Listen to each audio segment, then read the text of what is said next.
So samahan nyo kami sa simpleng basic pointers tutorial paano mag-assemble ng K6A engine na DA63 o DA64. Almost same na naman na sila, tsaka DA52.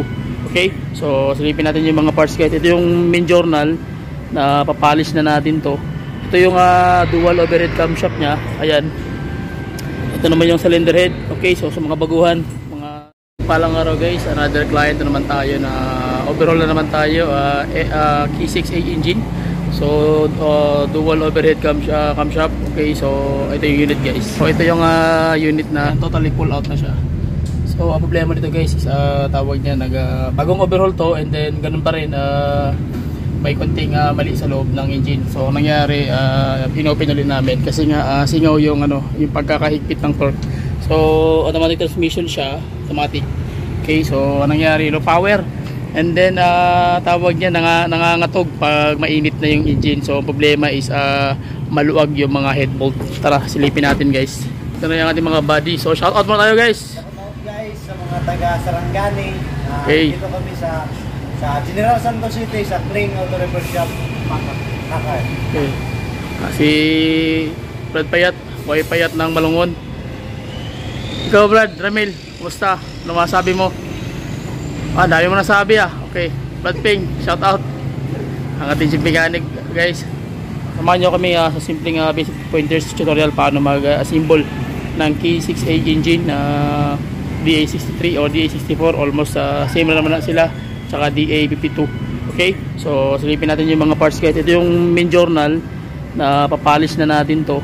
Ito yung dual overhead camshaft nya. Ayan, ito naman yung cylinder head. Okay, so sa mga baguhan, mga bagong mga mekaniko na nag-aaral pang mekaniko, ito yung kanyang timing chain guide. Okay, inner tsaka yung isang outer, mga pusher yan siya. Tapos ayan naman yung engine block. Tapos yung piston ring setup, sinesetting na. Yun yung kanyang valve cover. Okay, so ito naman yung kanyang timing chain. Ito naman yung timing chain cover. Ito yung crankcase, and then ito yung secondary main cap ng kanyang engine. Okay, sige, let's start. Boom. Wait lang. Okay, so kabit na tayo guys ng crankshaft. So ito na yung yung main rod bearing. So sige, ito natin. Yun, standard yung size guys ng main rod bearing natin. Yan, tapos dito na konti. Okay.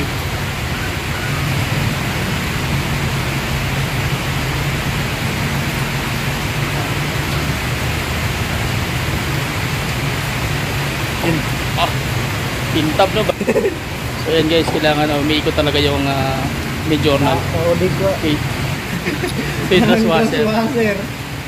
So para magkabit Brad, so kailangan kung saan yung kanal, doon yung umiikot no. Okay.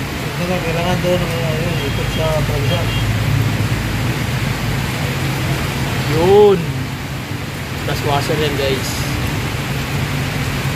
Yan. Tapos konting oil, panalo na. Bulog na. Bubang na siya. Kasi so ito na yung kanyang secondary main cap bearing mismo. Na siya, built-in na siya guys. So ayan kasi ito una. So ikakabit na natin yan. So ikakabit na natin yung secondary main cap bearing guys. So magkakabit ka niyan, kailangan lalagyan nyo ng gasket manipis lang, hindi ganun kakapalan. Okay, para iwas yung oil leak. Kasi wala na siyang hindi mo siya lalagyan dito ng tatawag na gasket. Hindi, yan lang talaga yung gasket oil niya. Mga ganun. Pero focus talaga to si Payat, sure ball gina. So ayan na guys, kakabit na natin. Yun. So ngayon, lalagyan natin dyan yung bolt, main cap bolt. So ang torque nito is ilan? Bad Payat, Bad Ping, Bad Ramil, ang ating mga birador ng Carscreen TV guys. Ang atong mga birador, ayan na guys, maglalagay na tayo ng main cap bolt.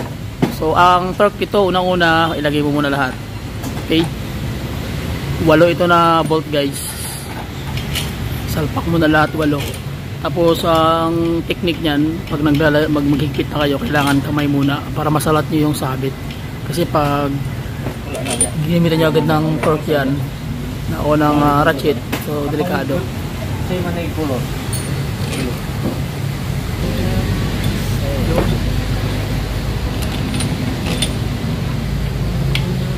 Kailangan kamay muna guys hanggang maubos lahat, pabaon. Pag bumaon na wala nang, hindi na makaya ng kamay, saka ka nagagamit ng ratchet o tools, okay? Para iwas lost thread, para pag once na binuksan siya uli, hindi magalit yung mekaniko na titira uli nun, kasi nga hindi ka nagkamali ng kabit. Ibig sabihin pulido yung tira mo, okay? Okay, so gagamitan nyo na ng ratchet.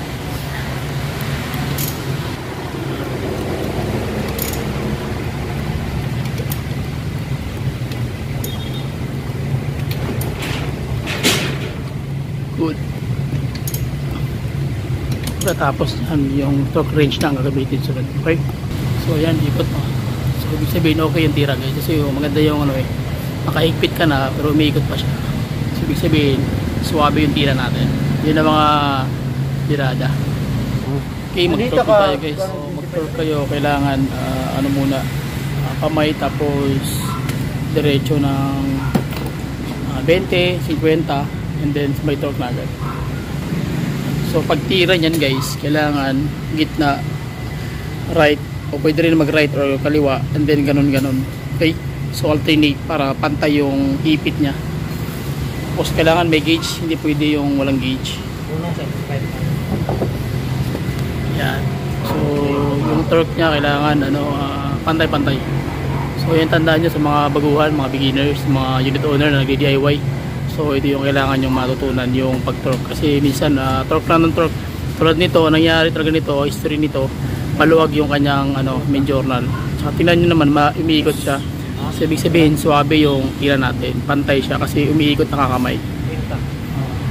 So nag-torque kanina, 30, ngayon, papatak natin ng 50. 50 naman, paikot lahat, 50. Ayun. Yan. Tapos mo dyan, dito ka naman, tapos sa kaliwa na naman, tapos sa kanan. Pero lang ang pag-torque. So yun yung basic pointers para hindi kayo malito. Okay? So although mahirap man siya, pero normal na yun. Okay, so okay na. Yan, ikot pa rin siya. So ibig sabihin walang sabit. So abe. And guys, so last part is 60 ang kanyang torque ng 60 foot-pounds. So yun ang pinakalas na birada dito sa ilalim ng K6A. Kasi nag-stop na yung ikot ng bolt. So 60 na yung kanyang bigay. Okay?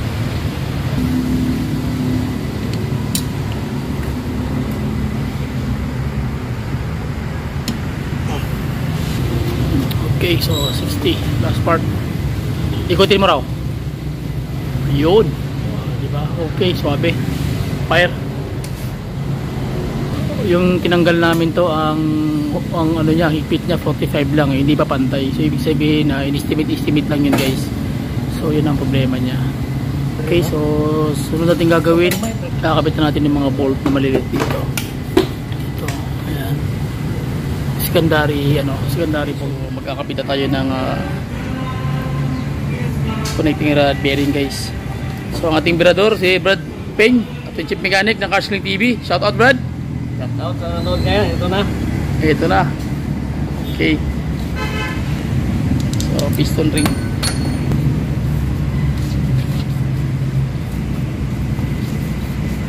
Oh.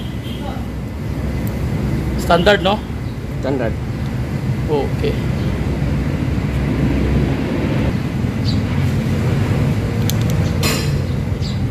So kailangan tapat-tapat yan, Marking. May marking siya guys. Dapat sakto talaga yung marking niya para walang sabit. Ayan.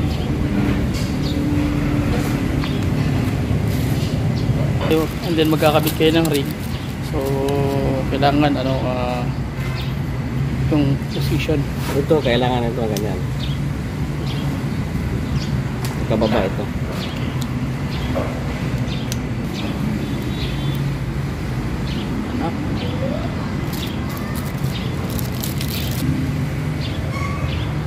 Mag-overhook yung kailangan malinis talaga yung makina, mga parts para sulit tsaka pulido yung tira guys.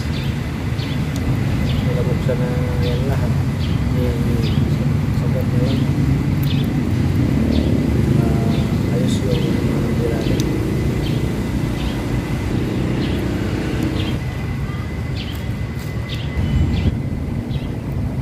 Yun. Salpak talaga.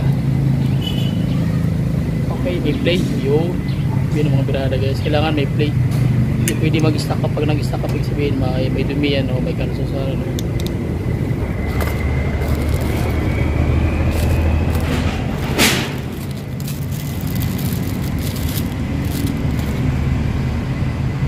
Kailangan yung marking niya naka-top yung T. Either number or letter. So, kailangan naka-top siya. Hindi siya pwede na pedalin dahil scraper yan. So, magkakaproblema. This yung first ring o yung top ring. Ito. Ganun din, may marking din guys. Ayan. So, okay. Yun. Okay, good. So, set up na yan siya. Ating gagawin guys is piston. Magkakapit natin ng piston set. Okay, so ayan. So kailangan bago kayo magkabit, kailangan may oil na yung ano niya, cylinder wall o yung kanyang liner. Okay? Sige. Tapos mayroon siyang natatawag na numbering. Ayan. So ito yung tips bago kayo magkabit guys. Kailangan magkabit ang setup ng ano nyo, yung pinaka hiwa. Dapat hindi siya tatapat dito sa piston pin. Dapat ano siya, dito siya nakatapat sa kanyang tatawag na skirt o yung palda. Kasi kung dito mo may tapat yan, may possible na mag low power or mag oil leak. So mag black smoke yan o white smoke. Okay, so hindi siya pwedeng nakaganyan guys. Hindi pwedeng nakaganyan. Dapat nakaganito yan. Nakatapat mismo sa kanyang skirt o yung palda. Yan. Okay, so dyan ang mga technique. Okay.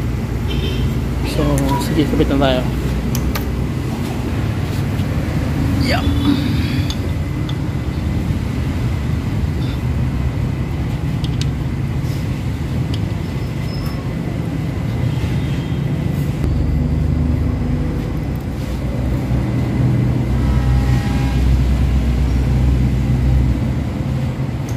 Ini dong, ini magamit dra.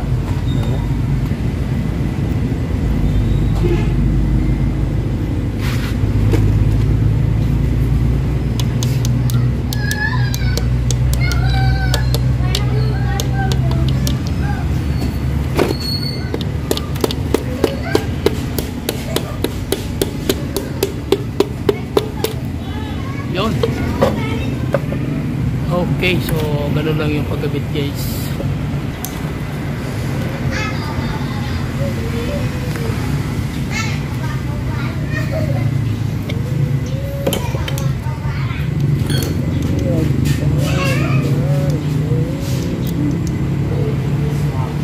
Okay, so ikakabit naman natin yung piston number 2. Number 3 yan. Lambot ko din makakabit. Gaya na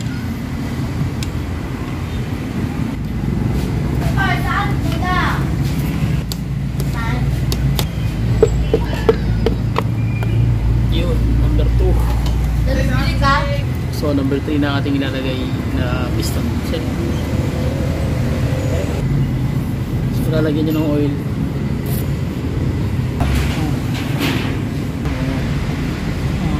Sabiyak. manghornal pa mi. Kanan mo. Independent. Okay. Yun. Swak na. So ayun na guys, kabit na. So maghihigpit na tayo ng kanyang connecting rod na tayo ng connecting rod bolt. So ilan ang higpit niyan? 40. So ang higpit nito guys 40. Same pa rin sa procedure, kailangan kamay muna tapos torque and then torque wrench na. Yan. So final mo yan is 40 to 45 lang yan. Minsan kasi dati yung nag-aaral pa lang tayo pag mekaniko, wala akong torque wrench noon. Ginagawa ko, tinatansya ko lang na yung bolt tama-tama lang, na igo na siya, yung parang stock ball na niya bumabalik. Pag higpit mo bigla bumabalik, ibig sabihin sagad na yun. And then pagkatawag niyan, pag naghigpit ka naman ng naghigpit ka naman ng ng bolt ng Conrad, so paiikot yung makina. Okay lang na medyo matigas siya, mahalaga umiikot siya. Kasi ano siya tawag niyan, meron na kasing piston ring nakakapit na doon sa liner, kaya medyo may sabit na ng konti. So yun ang mga basic pointers na dapat nyo matutunan. Okay, so ayan. Ilan na yan, Brad? 30 pa lang. So 30 pa lang yan. So ang pinaka-last niyan is 40 to 45. Okay, so yan, kailangan nakakamay. Tandaan nyo mabuti yan. Pag hindi nakamay yan at hindi na ginamitan nyo na rin ng tools para ikutin at tumigas, ibig sabihin may sabit yung tira nyo. So i-double check nyo ulit yun para hindi magka-problema. Okay, so yan ang mga basic pointers. Ito ang ating mga brador.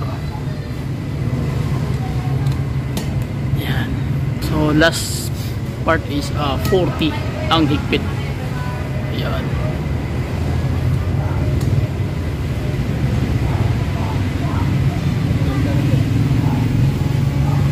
Yun. So 35 lang yung hugot sa Conrad. Maliit yung bolt ito, no? 12. Okay, dyan o, umiikot ka. So last. Yun. Okay, so ikot.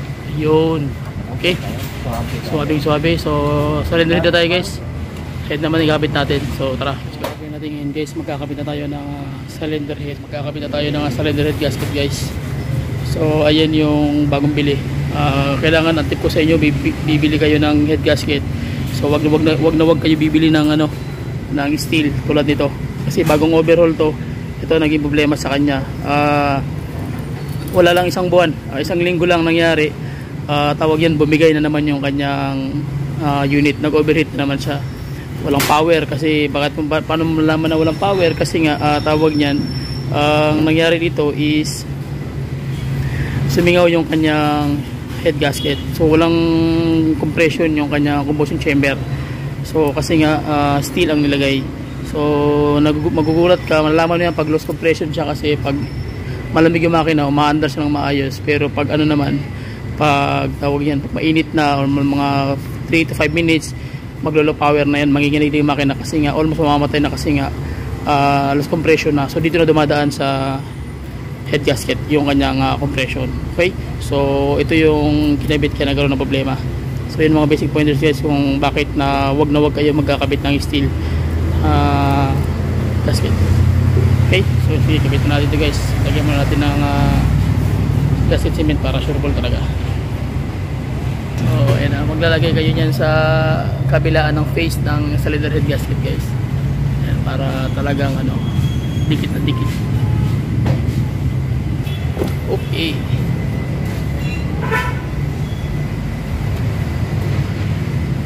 Oh.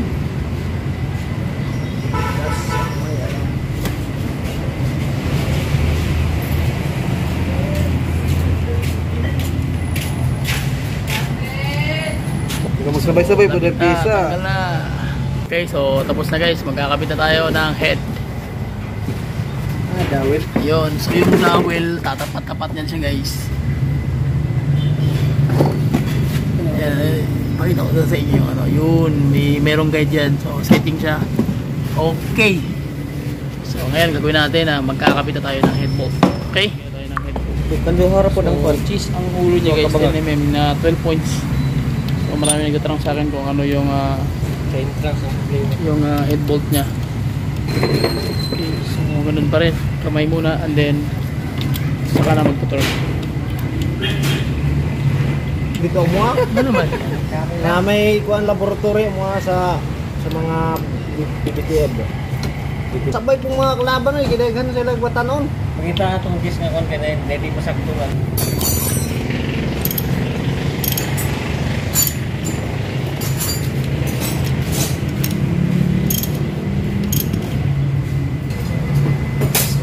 mag-torque na tayo guys. Same pa rin. Okay, so mag-torque na tayo guys. So 30 muna. Ibibigay na, ilalapat natin na higpit. Ganun pa rin. Gitna ka muna na tapos dito, tapos ganun. Alternate.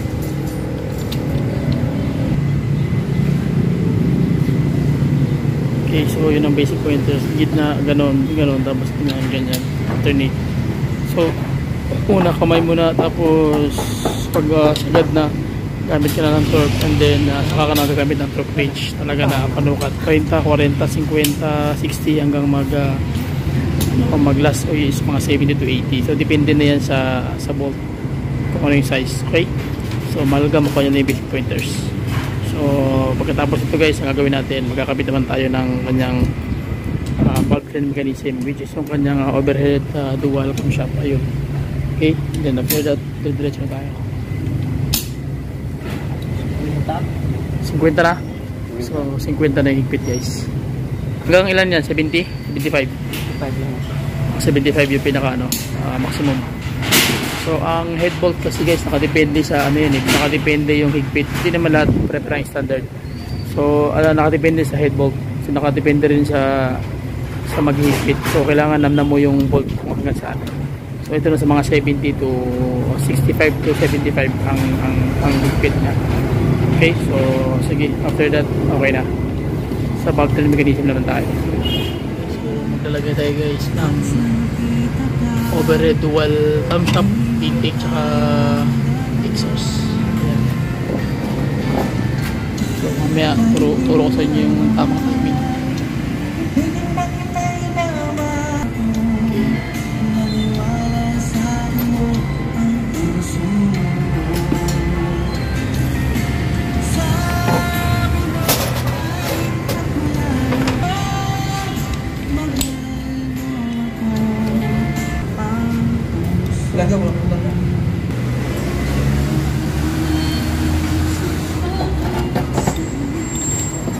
Okay, so ito na, final na to guys na. So ito yung side ng intake, ito naman yung exhaust. So may number siya, ito number 1 na yan. Kasi piston 1 yan eh. So automatic number 1, 2, 3, 4. And then ganun din yung yung exhaust 4, 3, 2, 1. Okay, so maglalagay tayo ng bolt guys. So ilan ang torque nyan?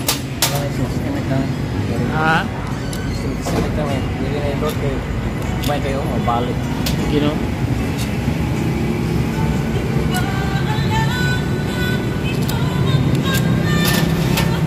Okay, so lalagyan natin guys yung bolt.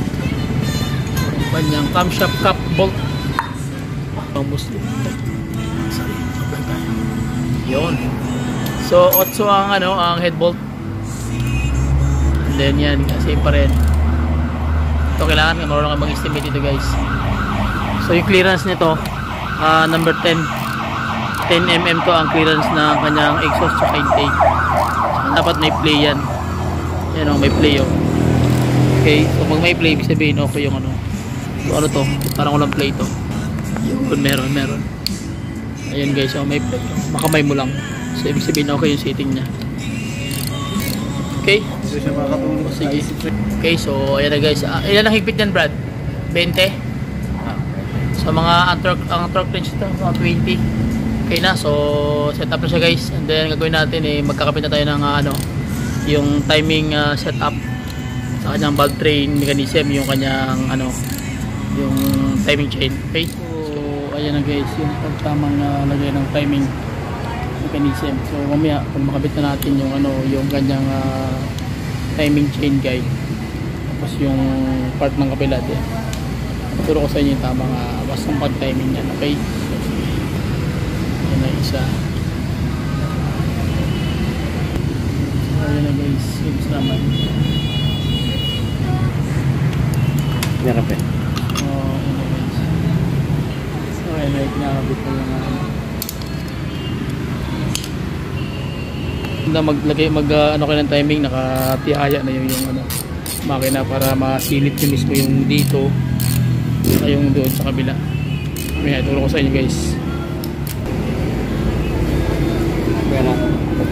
Okay, so ito na yung tamang timing guys ng ng K6A 6A 52W and then yung DA63, DA64. So ayan, ito na yung intake side. So ayan, may marking dito. Tsaka yung kadena niya guys, makikita nyo yung kulay, iba talaga. Tapos dito naman sa ilalim, naka-timing naman siya dito sa may yung may dot na yan, naka-timing naman itong yung kanyang marking. Meron din sa itong exhaust naman. Yung exhaust naman, makita nyo naman naka-timing din dyan. Tapos dito, meron din siyang marking, ayan. Okay, same sa kabila marking. So pag naka-marking yan, sa ilalim din ganun din. So may marking naman, ayan. Ayan, kita nyo. Ayan, tapos tama naman siya sa may dot. Okay? So inat na siya, meron na siyang guide, tsaka dito may guide na rin. Tapos pagdating naman dito sa taas, same lang din. Ayan. Itong hiwa na yan, gatla na yan. Sa pool yan dito sa konya o yung kilak. Ayan, sa pool dito. Sentro siya, tingnan niyo, 'di ba? Sentro. Ganon din sa ilalim. Ayan, sentro din siya dito. At meron din siyang yung kadena may ibang kulay yellow. Okay? So yun yung mga basic pointers. Kasi kung hindi tama yung pag-setup mo nito, hindi siya under at saka low power, uma-under ba siya pero malikot, vibrate, malakas ang so at least nakuha nyo yung basic pointers kung paano i-timing yung mechanism. Okay, so ang gagawin natin, magtatakip na tayo ng cover. Yung cover nya, naka-built in na dito yung kanyang bomba ng oil. Sige, timing cover ng kanyang harapan. So ito yung kanyang oil pump. So magtatanong sa akin mga baguhan, especially mga unit owner. So meron siyang o-ring dito, ayan. So kailangan lagyan nyo lang ng gasitol yan. Pwede rin bago, pero ito bago na to eh. So lagyan nyo lang gasitol para sure ball talaga. So yun ay itadakip dito. Okay. Okay, so maglalagay pa rin tayo ng gasket hole. Kabilaan ng brad, lagyan. So lalagay ng kabilang lips para dikit na dikit para iwas yung tatawag na oil leak. Okay, so ayan na guys, nakabit na natin. Meron ng gasket hole kabilaan. Okay, so sa sentro nyo yung water pump.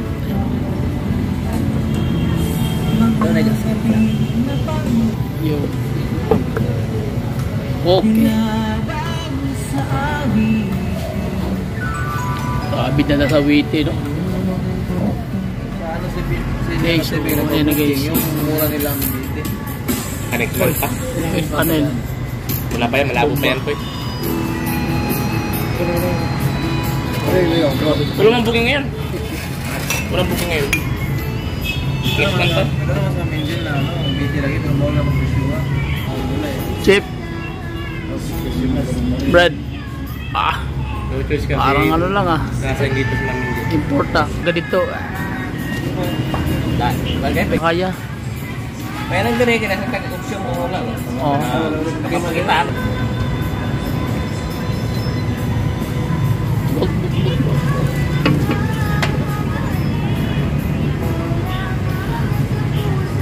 Yung tigas skip, no?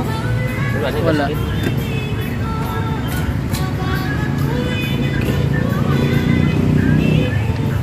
Kulang. Okay, so sunod na gagawin natin. Takip. Valve cover. Valve cover naman guys. Okay na tayo dyan. Dali.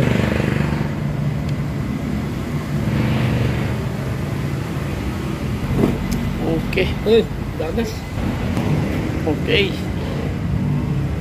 Okay, salpak na. Yun.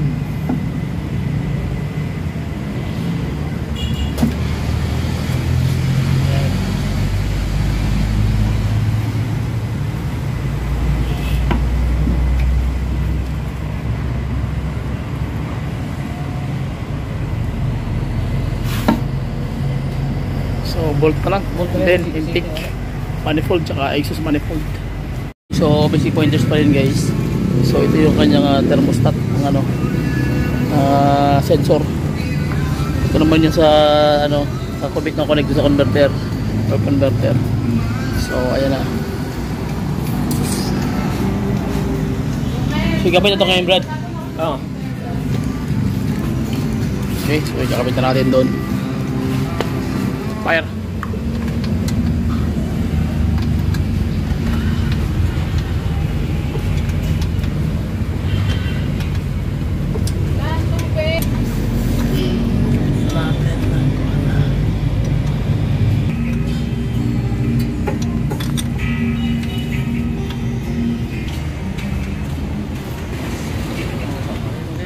na natin. Maglalagay na tayo ng Hado engine treatment. Nilagyan na namin ng 3 bote na maliit.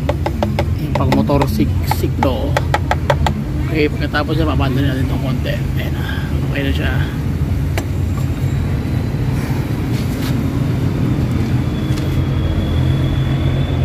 Tubig. Ayan din.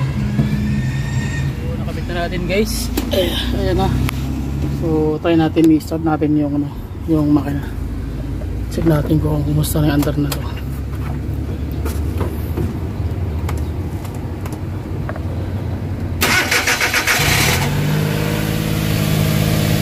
Yun.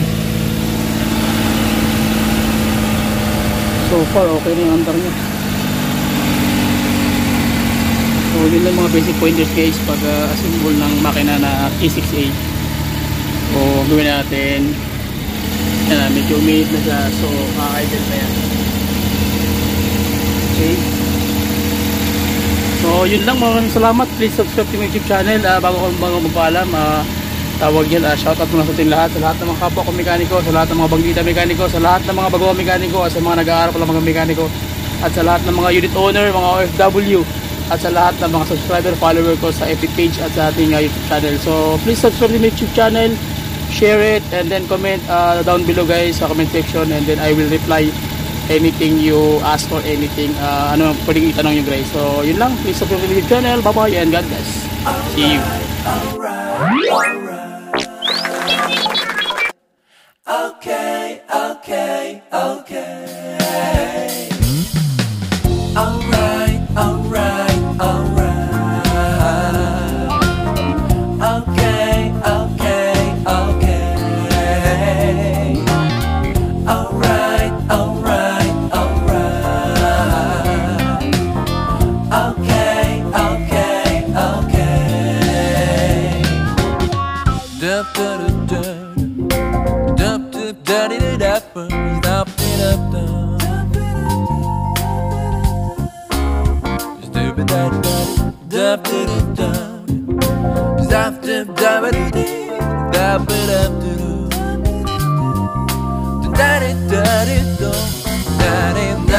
dup, dup, dup.